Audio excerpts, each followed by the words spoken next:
ফেব্রুয়ারিতে অবাধ সুষ্ঠু নির্বাচনের মাধ্যমে জনগণের গণতান্ত্রিক অধিকার পুনঃপ্রতিষ্ঠার পাশাপাশি সংকটমুক্ত হবে দেশ, এমনটাই বলছেন বিএনপির স্থায়ী কমিটির সদস্য আমির খসরু মাহমুদ চৌধুরী।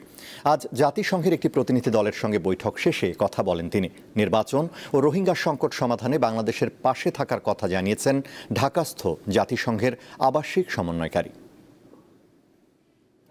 বিএনপি মহাসচিব মির্জা ফখরুল ইসলাম আলমগীরের সঙ্গে রবিবার সৌজন্য সাক্ষাৎ করে জাতিসংঘের আবাসিক সমন্বয়কারী গোয়েন লুইসের নেতৃত্বে একটি প্রতিনিধি দল। বিএনপি স্থায়ী কমিটির সদস্য আমির খসরু মাহমুদ চৌধুরী ও সাংগঠনিক সম্পাদক শামা ওবায়েদ এতে অংশ নেন।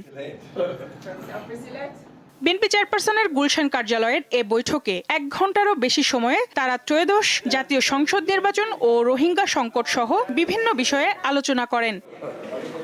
পরে জাতিসংঘের আবাসিক সমন্বয়কারী জানান, গণতান্ত্রিক অগ্রযাত্রা সহ বিভিন্ন ইস্যুতে তারা পাশে থাকবেন।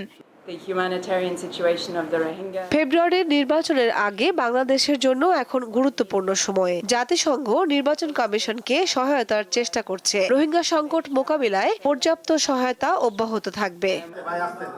আমির খসরু জানান, দেশের চলমান প্রেক্ষাপট, নির্বাচন ও গণতান্ত্রিক যাত্রায় পাশে রয়েছে জাতিসংঘ।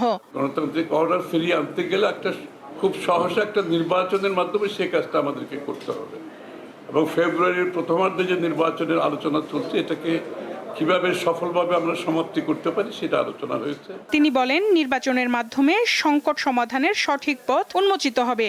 গণতান্ত্রিক ভবিষ্যৎ নিয়ে আমরা দীর্ঘ আলোচনা করেছি এবং আলোচনার মূল বিষয়বস্তু হচ্ছে বাংলাদেশে ডেমোক্রেটিক অর্ডার ফিরিয়ে আনার যে ইউএন এর যে একটা কমিটমেন্ট। সঞ্জিতা প্লাবনী, দীপ্ত সংবাদ, ঢাকা।